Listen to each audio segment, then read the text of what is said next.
Olá, eu sou Mônica Antonieta e nós vamos hoje trabalhar com a dimensão estruturante do enfrentamento ao racismo institucional, dentro do sistema de justiça, notadamente dentro do sistema penal.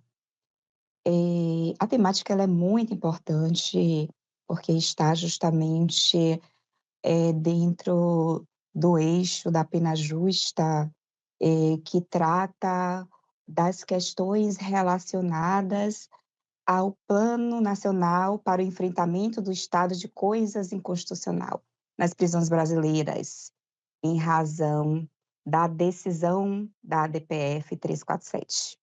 Esse é um tema muito caro para as defensorias públicas estaduais, principalmente porque nós sabemos, enquanto defensores que atuam na área criminal e nas áreas que também atravessam as questões relacionadas às opressões dos corpos negros, das pessoas em situação de vulnerabilidade sociais, é que a gente precisa realmente atuar com reflexividade, né? Como eu disse, eu sou Mônica Antonieta, sou defensora pública, do estado da Bahia, sou doutora em Direito pela Universidade Federal da Bahia, também sou mestra em Direito com ênfase em Cidadania e Direitos Humanos pela mesma instituição. Sou defensora pública que, atualmente está na coordenação adjunta do Núcleo de Equidade Racial, enfrentando justamente esses atravessamentos, né? Então, essa temática é muito cara, né, e dentro da perspectiva do pena justa, a gente observa, um problema, eh, um problema que precisa de solução, que é a baixa institucionalização do enfrentamento ao racismo no ciclo penal. Para tanto, a gente precisa, racializar o discurso. A gente precisa racializar a questão criminal, né. Há um problema muito grave dentro, né, da questão do sistema punitivo nacional, que é a negação do racismo institucional, a negação das consequências do racismo institucional que assola, o Estado brasileiro há centenas de anos. Então, dentro dessa perspectiva, é, é importante a gente partir, não do racismo como premissa, mas entender o racismo e suas concepções para que possamos, chegar a um determinado momento, relacionado ao sistema de, ao sistema de soluções para, um complexo problema social. O racismo, ele, dentro do contexto sociológico, dentro do contexto jurídico, ele pode ser encarado, sob a perspectiva, né, de diferentes, noções, né. Então existem várias concepções sobre o racismo. Primeiramente, o racismo como um fato social, dentro daquela sistemática durkheimiana, depois como estrutura social, eh com com com fundamento, né, nas concepções, cunhadas pelo Levi-Strauss, pelo Radcliffe Brown e, enfim, dentro desse contexto, a gente verifica, que, encarar o racismo como estruturante da sociedade brasileira é, de uma certa maneira, uma opção até mesmo cômoda. Então, a gente jogar lá para o início de tudo, jogar para o processo de escravização, as questões relacionadas ao racismo e suas consequências, dentro do sistema punitivo, é até uma questão, né, e uma circunstância cômoda, né, para os processos de decidibilidade, dentro dessa perspectiva. Então, encarar o racismo como estrutura, como aquilo que se repetiu durante muito tempo, como aquilo que estruturou a sociedade dentro das suas organizações, dentro dos seus organismos, é uma perspectiva que tem se encarado com bastante naturalidade dentro dos contextos sociais, né. Para além disso, a gente também verifica, né, o racismo como instituição, instituição como uma camada mais profunda das estruturas sociais, instituição, né, como, aquelas condutas e práticas que foram naturalizadas e depois normativadas pelos ordenamentos, né, pelo Estado brasileiro, né, pelas organizações e pelas instituições sociais. Então, instituição como regra, o racismo como regra de comportamento, como regra de conduta totalmente regulamentado dentro do ordenamento jurídico, como prática social. E a gente pode encontrar também uma concepção nesse sentido, né. A gente ainda tem uma concepção cunhada pela doutora Sueli Carneiro, né, do racismo como um dispositivo, lá dentro daquela concepção, né, do Foucault, a Sueli Carneiro, a doutora Sueli Carneiro traz a ideia do racismo como um dispositivo de racialidade, aquela ideia do controle dos corpos, que é muito presente no sistema punitivo, né, quando a gente observa as condutas, né, de controle dos corpos negros, esses corpos que sofreram, o processo de escravização, o processo de sequestro, o processo de, não reconhecimento da sua dignidade. Então, a doutora Sueli Carneiro traz a ideia do dispositivo de racialidade com muita propriedade para poder explicar as questões relacionadas ao racismo, naturalmente, à violência institucional, à letalidade policial e às, concepções que embasam as políticas públicas dentro da sociedade brasileira, né. Nós devemos lembrar que de 14 de maio de 1888, né, até meados do século XX, nós não tínhamos nenhuma política reparatória para, tentar minimizar os danos, reduzir os danos causados os danos causados pelos processos, né, de escravização desses corpos sequestrados de África, né. Então, dentro dessa perspectiva, encarar o racismo como esse dispositivo de racialidade, como esse dispositivo de controle, ele é muito interessante também, né, é uma perspectiva muito interessante, né. O racismo como ideologia, o racismo como dentro da questão relacionada à produção do conhecimento, né, o racismo como produção do conhecimento dentro dessa perspectiva de hierarquia das raças, de tentar justificar, essas violências e violações, essas opressões que recaem sobre determinados corpos racializados, notadamente os corpos negros, né. Então, essa ideologia que é muito marcante dentro da sociedade, né.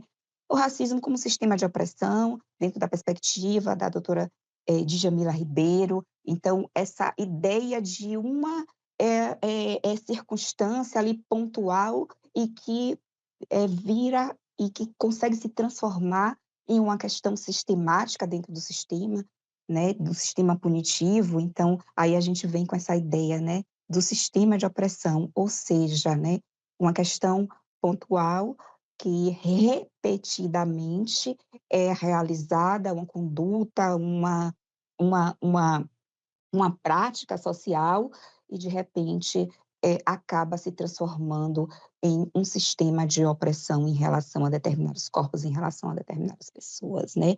E o racismo como crime, né, cunhado aí, dentro do nosso ordenamento jurídico pela Lei 7716 de 89. Então a gente tem várias concepções acerca do racismo, mas o que isso tem a ver com o processo, né, hoje, né, resultante da ADPF 347, o que isso tem a ver com a questão relacionada ao sistema punitivo. Isso tem tudo a ver, porque dentro do cenário nós encontramos, práticas regulamentadas, regularizadas, normatizadas e outras, inclusive práticas legisladas que demonstram, eh eh, a existência de racismo dentro do sistema punitivo, né. Então são condutas que foram eleitas, né, escolhidas pelo legislador como condutas, eh eh, criminosas, como condutas que, são qualificadas como, crimes e que na verdade representam o re o reflexo, né, de anos de condutas, eh que foram assimiladas e praticadas, né, contra, as pessoas não brancas, contra as pessoas negras nesse país, né. Dentro dessa perspectiva, é importante a gente deixar claro que o racismo institucionalizado, né, esse regulamentado, normatizado dentro do ordenamento jurídico brasileiro, ele tem essa repercussão muito autêntica dentro do sistema punitivo e a gente vai verificar isso.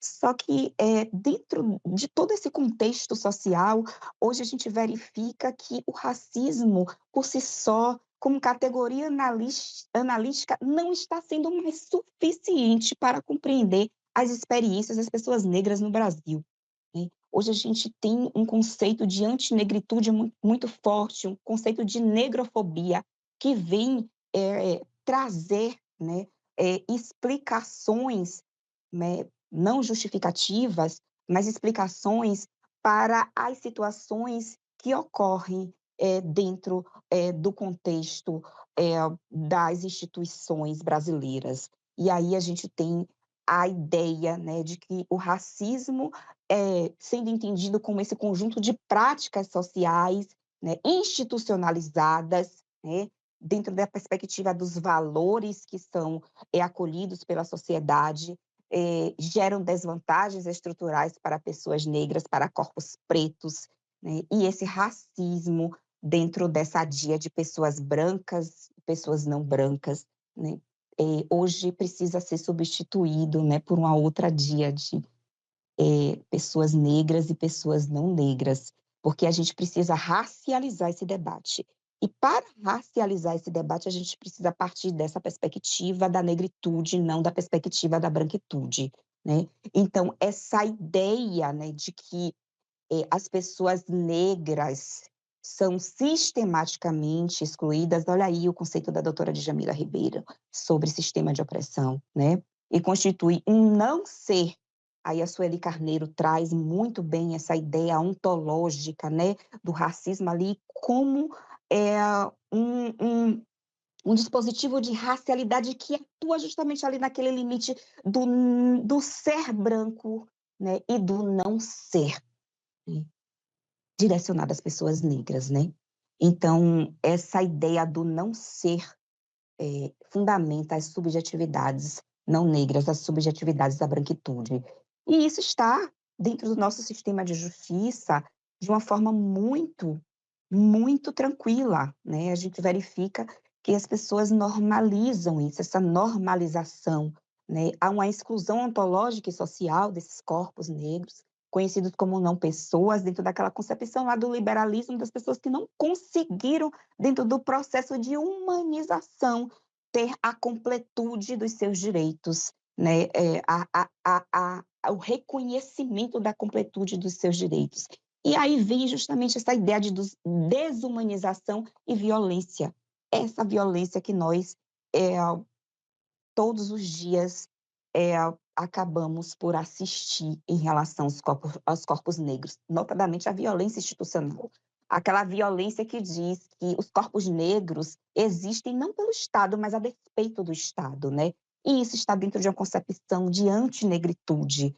Antinegritude é algo que vem muito além do racismo, da hierarquia das raças, vem justamente dentro de um contexto de negrofobia, de necrocer, né, de, se verificar, né, as situações em que aquele sujeito, o outro, não é digno, não possui determinados direitos dentro de uma concepção moral de sociedade, dentro de uma concepção moral de sociedade.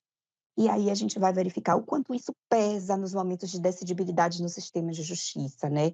Há uma negação grande de direitos e recursos a essas pessoas, né.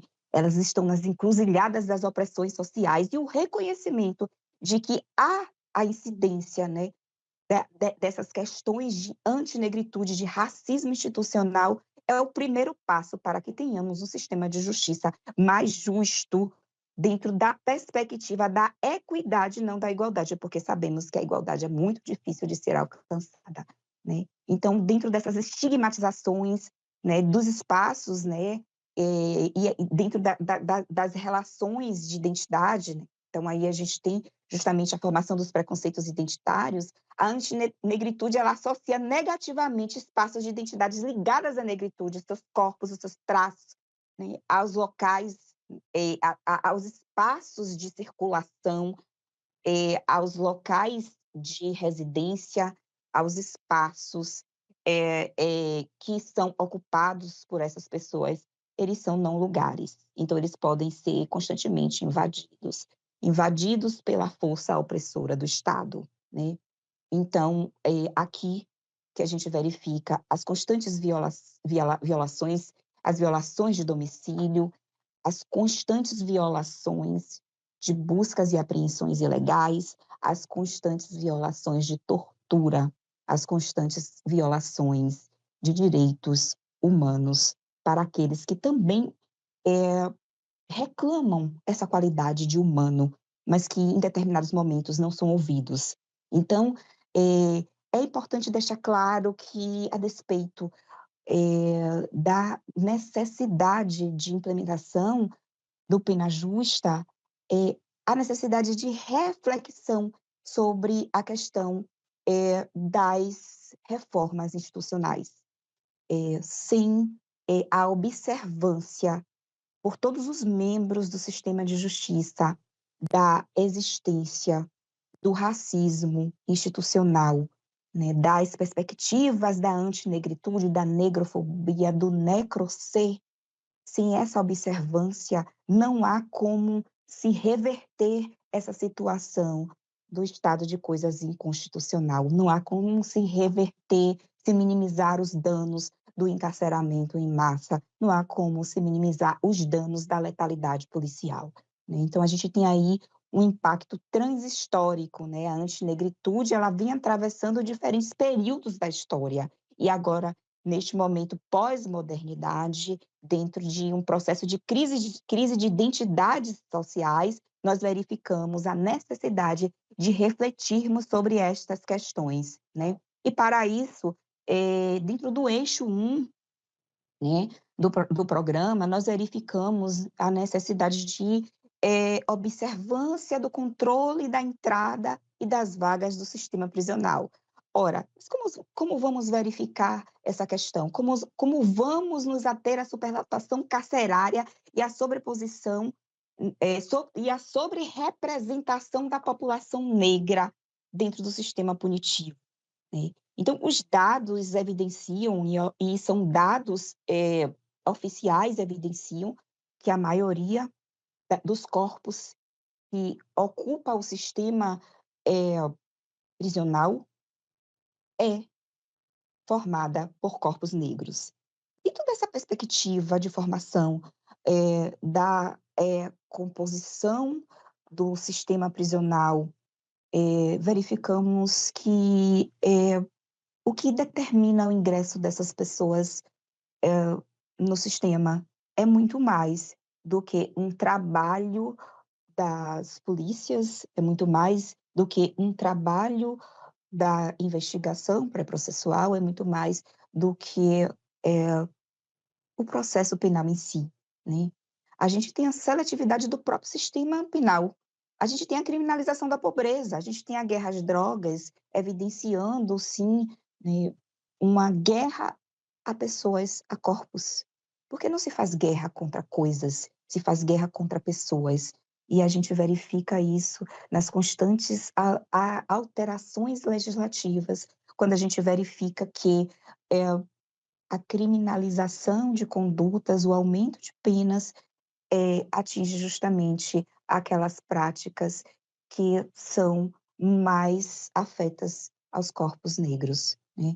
Eu trago um exemplo aqui do artigo 311 do Código Penal, que é muito comum aqui na Bahia a gente verificar, as situações de alteração de sinal de identificador de veículo, e aí a gente verifica que até 2023 a gente tinha uma perspectiva, né, de alteração, de adulteração, e assim, o sujeito que estava ali na posse de um bem, de um veículo, principalmente de uma motocicleta, ele, era enquadrado na receptação, mas, eram corpos negros, eram pessoas que, na verdade, não tinham nem condições de entender, né, a ilicitude da sua conduta em relação a às questões relacionadas ao consumo, ao capitalismo, ao liberalismo, ao neoliberalismo, né, as questões relacionadas a às situações mais,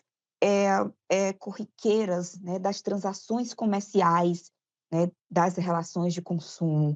De repente essas pessoas se viam ali, né, inclusive vítimas, né, de, outros processos de criminalização e eram surpreendidas, né, na posse de um produto de crime, né. A última alteração legislativa, diferentemente do que acontece na receptação culposa, trouxe para, o âmbito do artigo 311, com penas de 4 a 8 anos, as situações de posse, as situações de estar na posse, né, do bem com um sinal, identificador do veículo, né, alterado. Então, isso trouxe, né, um ingresso muito maior, né, no sistema prisional, com, a,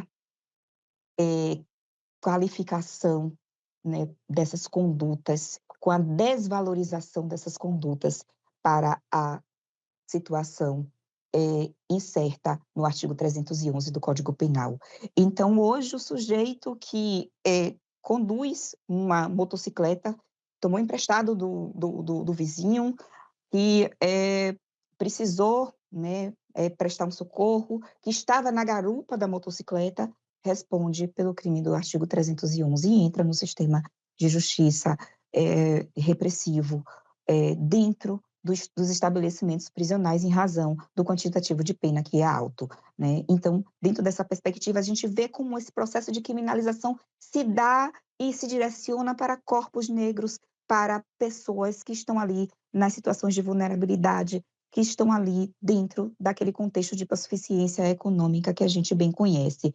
Para além disso, a gente tem hoje também, a qualificadora do furto, né, dentro daquela perspectiva ali do furto de cabos, né, de cobre, de enfim, dentro daquela questão. Então, assim, a gente verifica que há uma tendência do ordenamento jurídico, sem querer ser racista, sem utilizar expressões racistas, mas de, eh, valorar negativamente condutas que são condutas praticadas por determinados corpos marginalizados dentro da sociedade, que estão posicionados dentro desse contexto, né. Então aí a gente tem também a questão das abordagens policiais que devem ser observadas, essas abordagens policiais, eh, e aí a gente verifica que, só existem 2 opções para o corpo negro abordado, né. Por uma por uma guarnição policial, ou vai preso ou morre, né. Então o corpo negro, ele está ali, justamente ali, naquela, situação em que ou morre ou é preso, né. Por quê? Porque esses corpos, né, dentro né, da moral da coletividade, dentro daquele processo de falta de humanidade, dentro daquele processo de falta de dignidade, eles têm sempre contra si, né, a desconfiança em relação às suas condutas. Então, para esses corpos, só existem 2 opções, né, a morte ou a prisão nas situações de abordagem, né. E dentro da contexto da prisão, aí a gente ainda observa o uso excessivo, né, da privação de liberdade, a tortura, né, o controle desses corpos, né, pelos agentes públicos. E aí a gente observa também a questão da violência institucional, né, sem contar com a questão mesmo do perfilamento racial, que a gente, tem que levar em consideração, porque isso também evidencia, né, uma prática de racismo institucional, para não dizer antinegritude, negrofobia ou necrocí. Então, esse segundo probleminha aí desse eixo, né, que é o uso excessivo da privação de liberdade, que vai desencadear esse encarceramento em massa, deve observar essas condutas, né, essas práticas reiteradas, né. Deve observar, eh, antes de tudo, a criminalização de condutas praticadas pelos corpos negros, né, para além da vadiagem, a gente observa isso também dentro da situação, né, da política de drogas, né, centrada na repressão.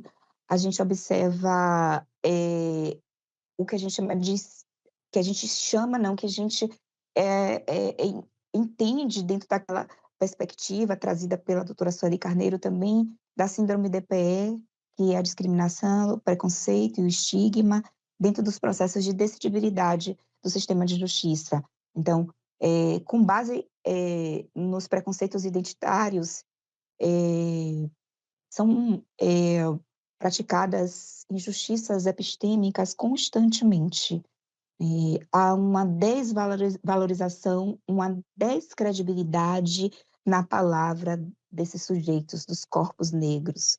Eles não são considerados produtores de conhecimento para fins de decidibilidade do órgão de apreciação daquela situação, daquele fato, né. Então, dentro da questão da valoração da prova, nós temos, inúmeros casos de injustiça epistêmica, notadamente quando o sujeito nega a prática do fato, mas quando ele confessa, não.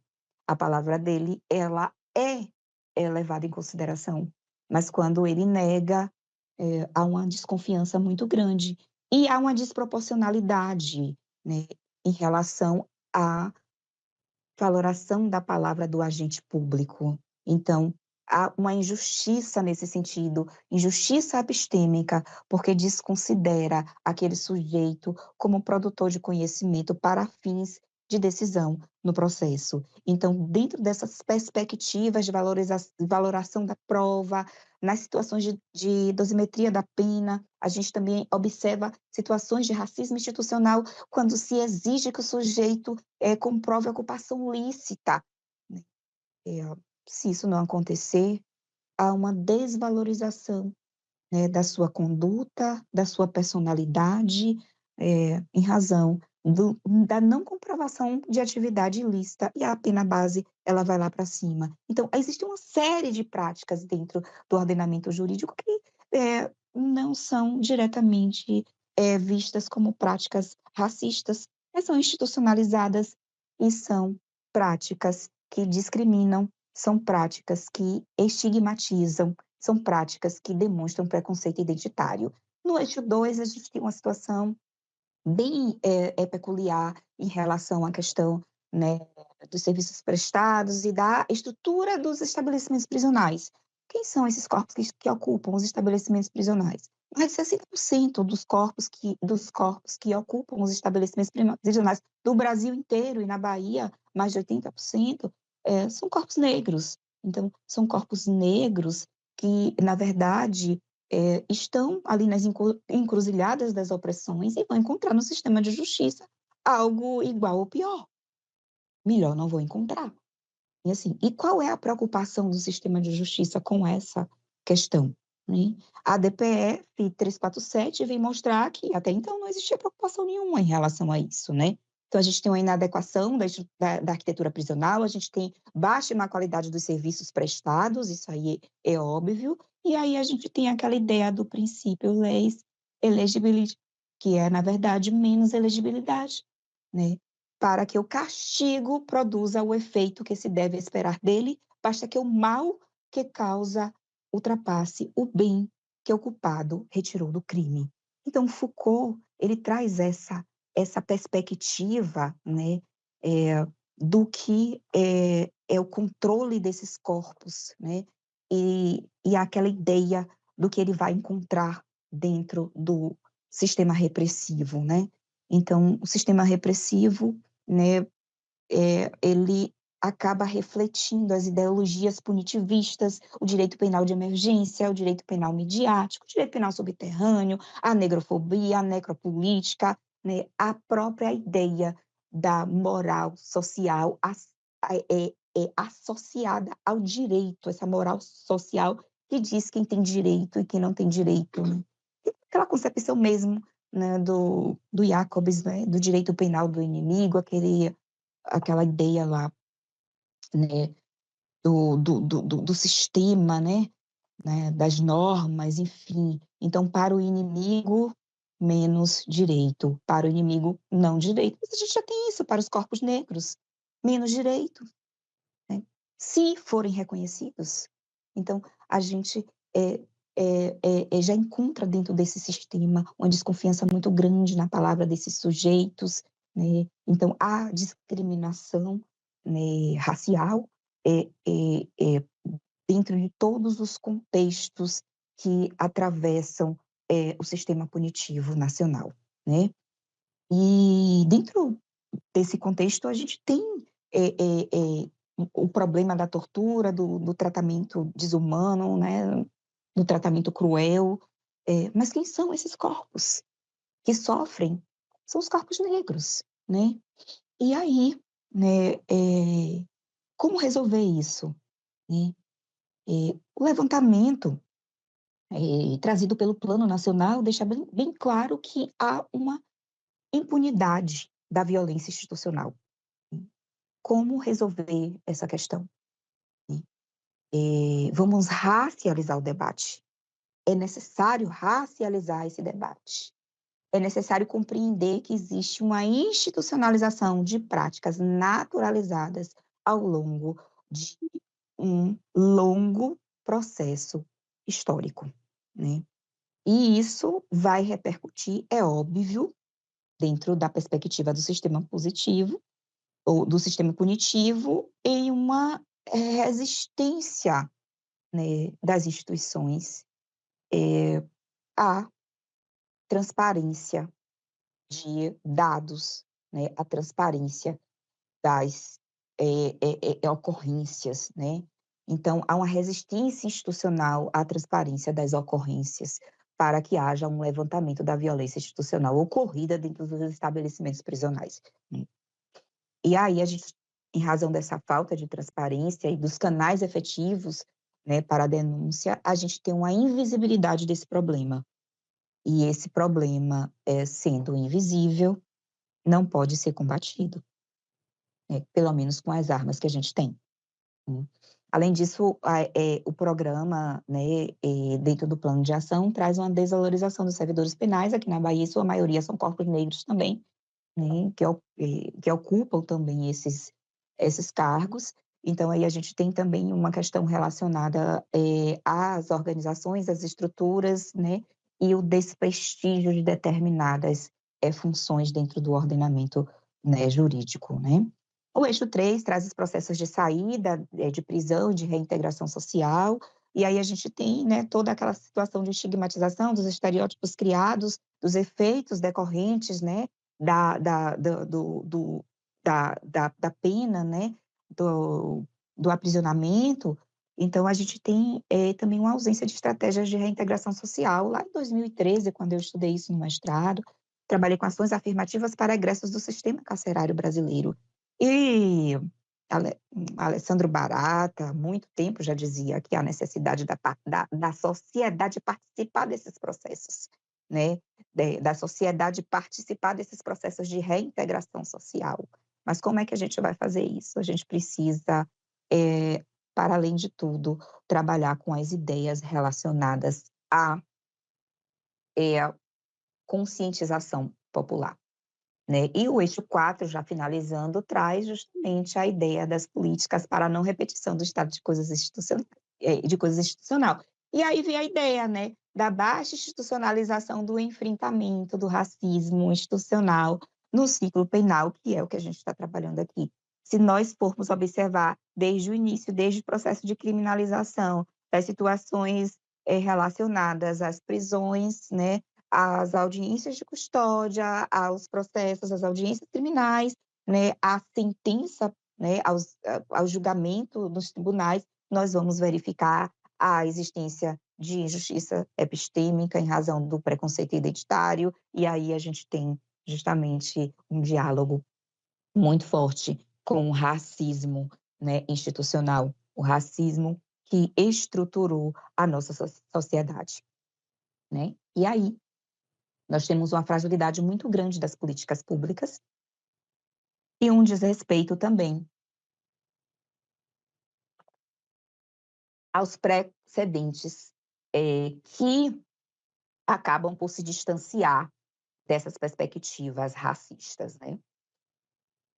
E aí a gente tem uma insuficiência de medidas reparatórias e o afastamento também dos servidores do sistema de justiça criminal das estratégias de reintegração social dessas pessoas. Bom, finalizamos e estamos à disposição para dúvidas e esclarecimentos.